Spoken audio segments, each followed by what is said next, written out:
I can't stand my mother-in-law. She's such a horrible person. She doesn't like me because of my skin color. And you know what she's saying about my soon-to-be-born babies?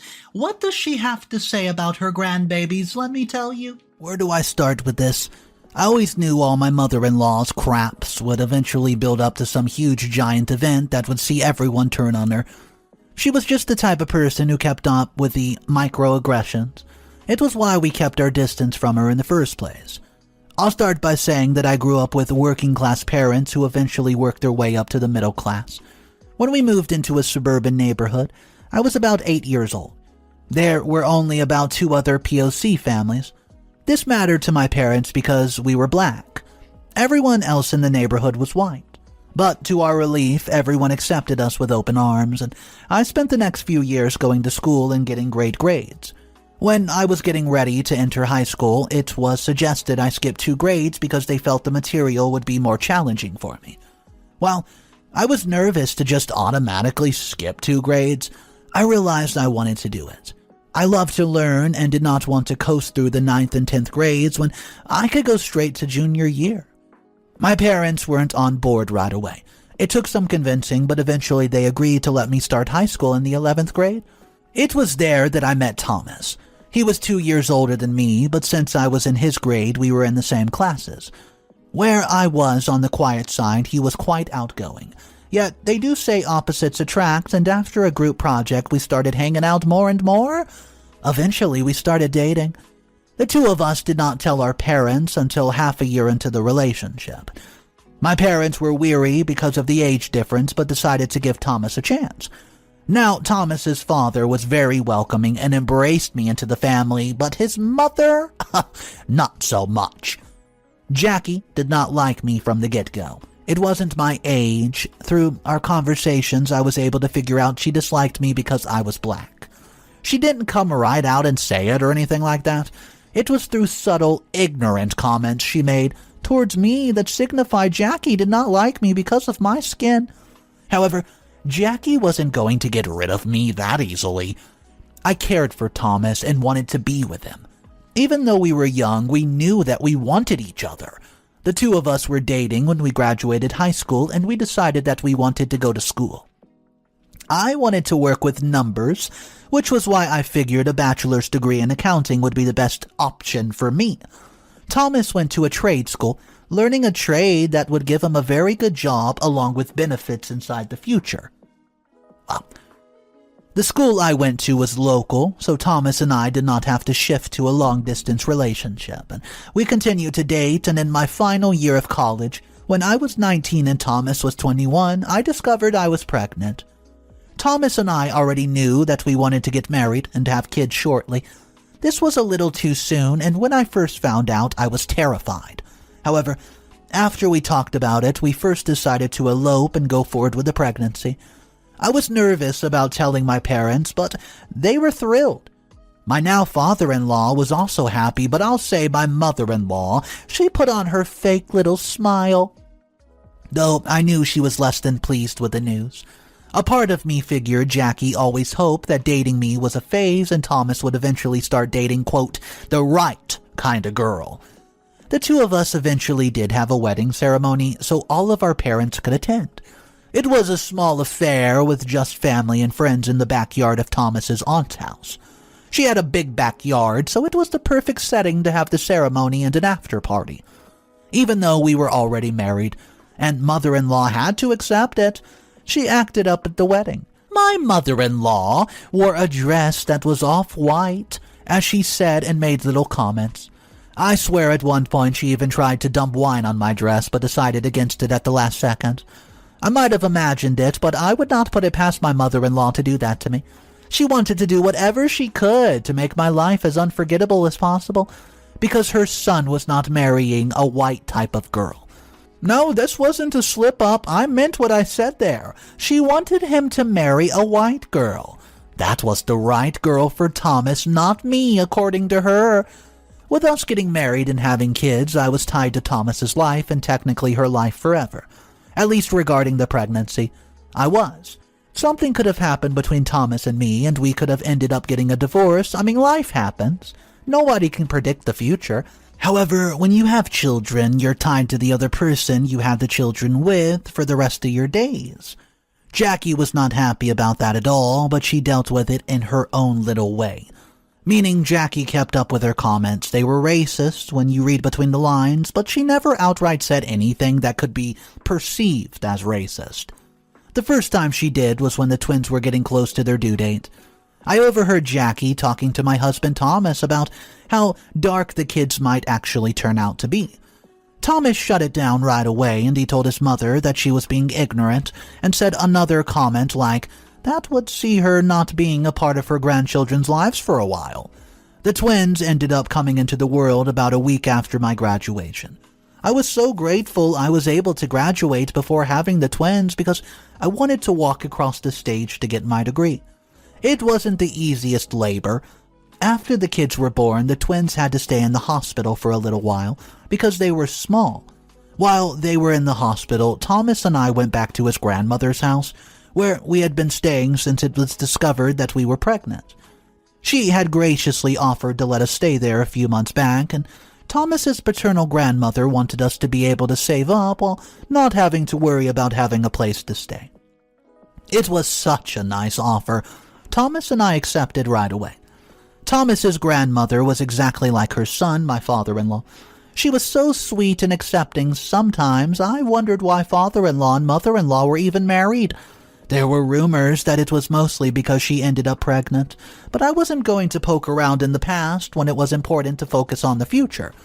Whatever the reason, father-in-law stayed with mother-in-law and did seem to care about her. When she made these comments, he would just brush her off or ignore her. He would attempt to give the kids extra love so it would not come off like their grandmother held some prejudice towards them. I appreciated it. But the best way to shield the kids was to keep them away from their grandma. From the start, we did let Jackie interact with the twins a bit. Alexi and Lex loved both pair of grandparents, and we were careful to always be present when Jackie was with the twins because the last thing I wanted was a racist issue or some crap to come out of her mouth. They would eventually come to realize that people were going to judge them for the color of their skin. Unfortunately, you tended to learn this at an early age, and I didn't want my kids to have to learn this from their own grandmother, of all people. Once my kids were old enough, I began to see how bright they really were. They were showing signs that they were very young, of course, but once they started school, it became crystal clear. By the time the kids were starting preschool, I had a distant relationship with my mother-in-law. My mother-in-law had started babysitting my niece's daughter, who she treated as her granddaughter.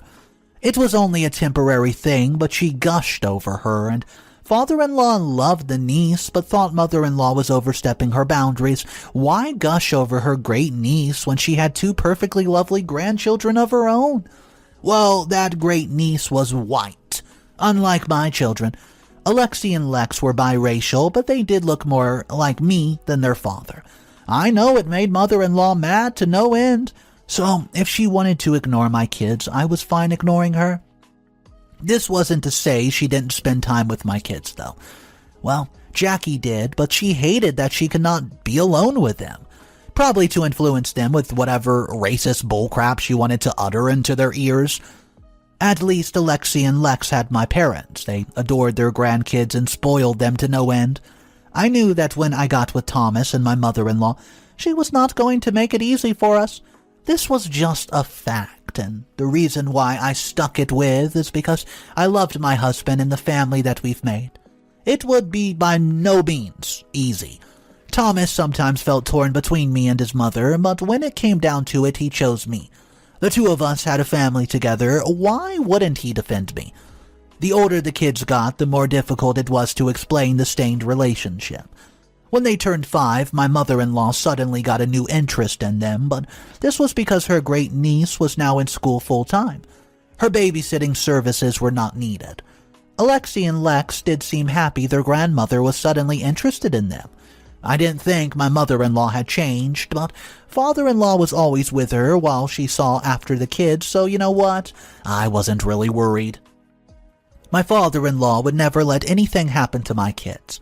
He loved those children more than anything, and Once the kids were there in the 3rd grade, we ended up considering putting them in a gifted school. The principal even recommended it. I talked it over with my husband, and eventually we decided it was a good idea for them to go to the gifted school. They will start the next school year. So let's jump ahead 2 grades, and it's been the best thing I've ever done. So my kids being able to get this gifted school was going to be great for them. Like my parents, Thomas was a little hesitant, but the more we talked about it, the more he realized it was a great idea. Watching the kids grow was amazing, but also made me a little sad because it seemed to be happening so fast. During their 8th year, they were doing even better in school.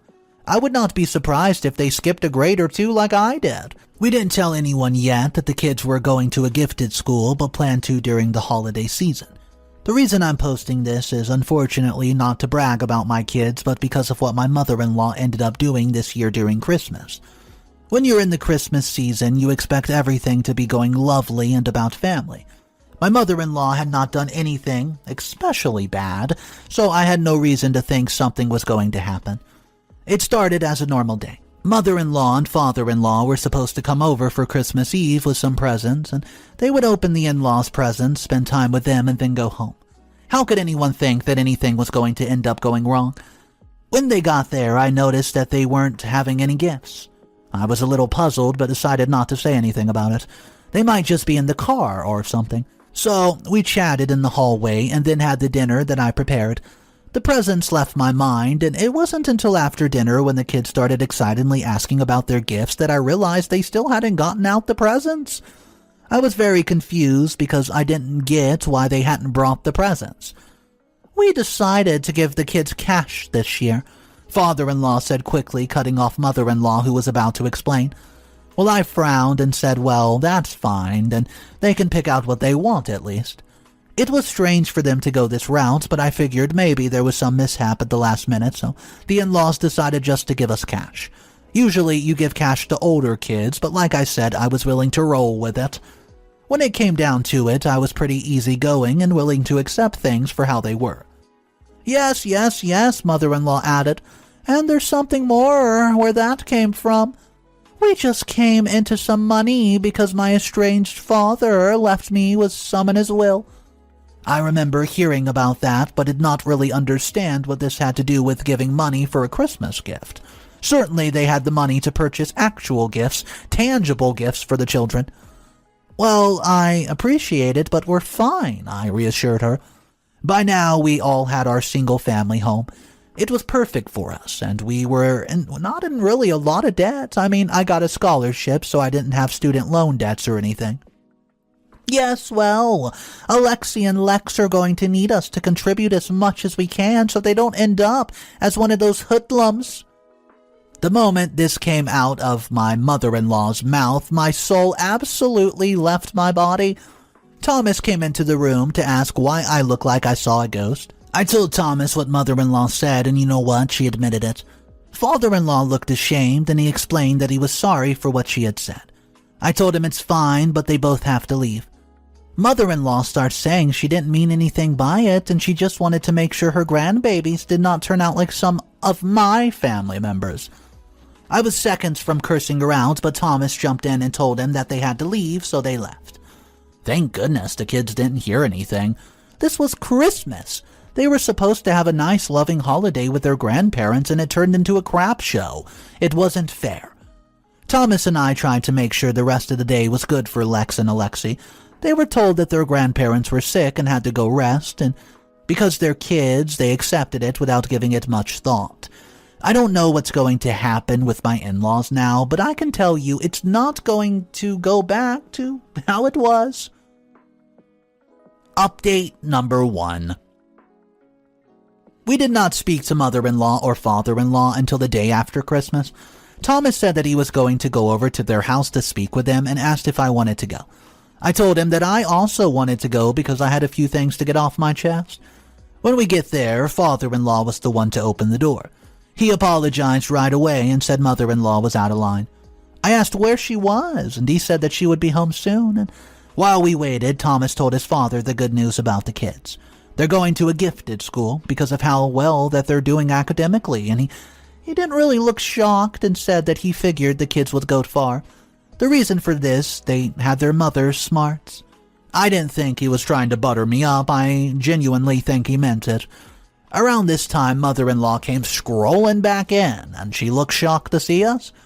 Thomas started first, saying that she needs to apologize for what she had said and done. But Jackie, being Jackie, refused. Why apologize when she's just trying to make sure her grandbabies did not become another statistic? If they did not put up the money, then there's no way those kids could make it. Intelligence isn't their point. All of us knew what she was saying, and before either of us could say something, father-in-law suddenly burst out laughing. Jackie, don't be stupid.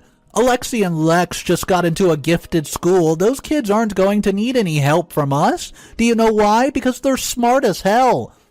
My mother-in-law starts shrieking and then stormed out, and I burst out in laughter too. Despite myself, it was nice to see my father-in-law defend us, but I never thought he would defend us in such a manner.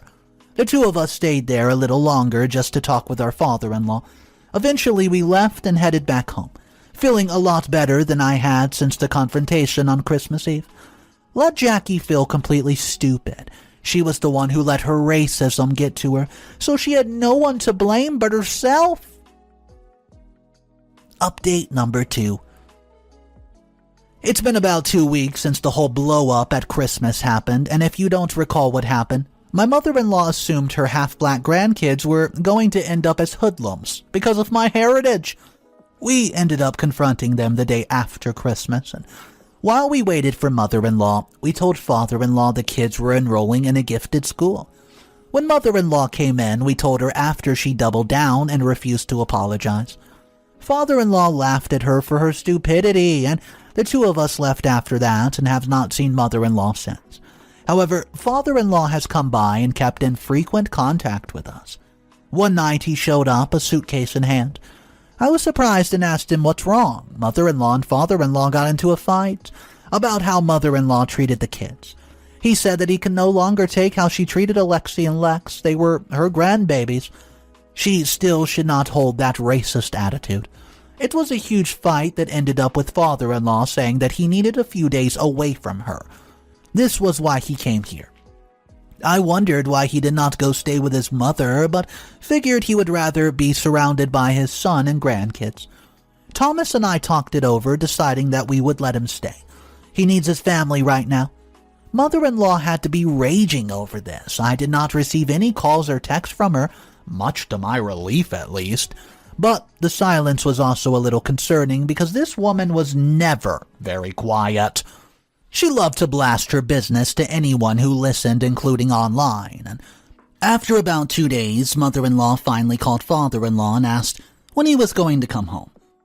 He asked her if she was going to realize that how she had been acting for the past year was not good.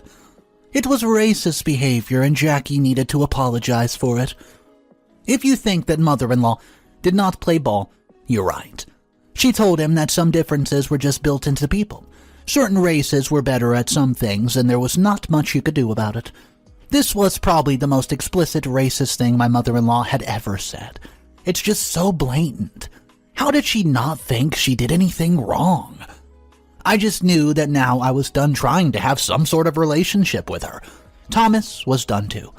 We discussed it the other day and decided his mother was just not going to be in our lives anymore. It seemed like father-in-law was reconsidering his marriage as well. At least it appeared that way. I had no idea if he was considering divorce, and he might be holding out hope that he might be able to get through to Jackie somehow. It was pointless, but that was his wife. So I stayed quiet about it because I didn't want to make father-in-law too upset right now. Like I said, the ball is in mother-in-law's court. I doubt she's going to rein in her comments anyways, and have a feeling that she might even get worse with her racist behavior. Update number 3.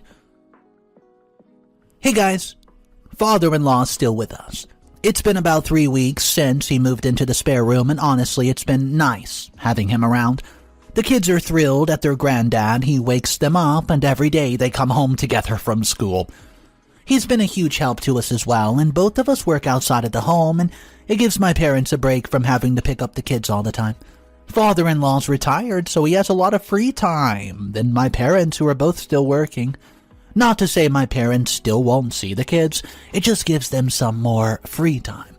It was around the 4th week since father-in-law came to stay with us when mother-in-law decided to do her most racist action yet. She had the balls to go on Facebook and start ranting about her dirty daughter-in-law. Then she brought up my kids, who were also sullied because of their mom, apparently. Obviously, I'm leaving out a lot of colorful phrases that my mother-in-law used. She also put a lot of slurs into the post, much to my shock. Thomas was the one who brought it to my attention. He got a message from one of his cousins on Facebook who says it's important he checks out his recent post from his mom. I cannot believe what I was seeing. Naturally, I reported the post, but not before letting father-in-law see it. It's difficult to do this because I think a part of him was still holding out hope that his wife might just see the error in her ways. With this post, it's crystal clear Jackie was never going to see the error of her ways. It wasn't long after that my father-in-law said he's going to start looking into a divorce. Thomas and I were both shocked. I mean, look, this man always seemed to stand by his wife and just hope for the best. Even if they married because of a pregnancy, which was his wife, I get it. Privately, I told Thomas that it's about time that his father got his head on straight and left mother-in-law for good. This was only going to increase in her erratic behavior. I thank God that my kids were very young and were not on social media. They would not be exposed to my mother-in-law's racist behavior and never feel like they were less than me. Those kids were as soon as any other kid they passed on the street, saw at school, or spoke with. One day, they would ask questions about why grandfather was no longer with grandma. They would ask also why grandma did not come around as much anymore. These were important questions, and Thomas and I were going to have to answer. I was fully prepared to answer them once they were old enough. For now, they could at least remain in ignorant bliss. So, I saw some interesting conversations down below in the comment section of the original post, pointing out that the grandfather was partially to blame for why the grandmother was so racist and toxic, because he must have been enabling her all these years by not putting an end to it and saying, you know what, if you're going to act like this, I'm not going to stay with you. Well, at the end of the story, we find out Grandpa eventually did reach his breaking point, so there were some other commenters saying, you know what, I don't really blame the Grandpa. He was in love with this girl. He loved her for a long time. They've been married forever. It's not just easy to up and leave someone, but he still had the confidence to do it. So I want to know what you guys think of it. Let's talk about it down below in the comment section. My name's Mr. Reddito. I narrate stories like this every single day. If you guys want to be a part of these daily stories, consider subscribing to the channel. Have a great day. I'll see you tomorrow. And of course, remember, it's cool to be kind. See ya.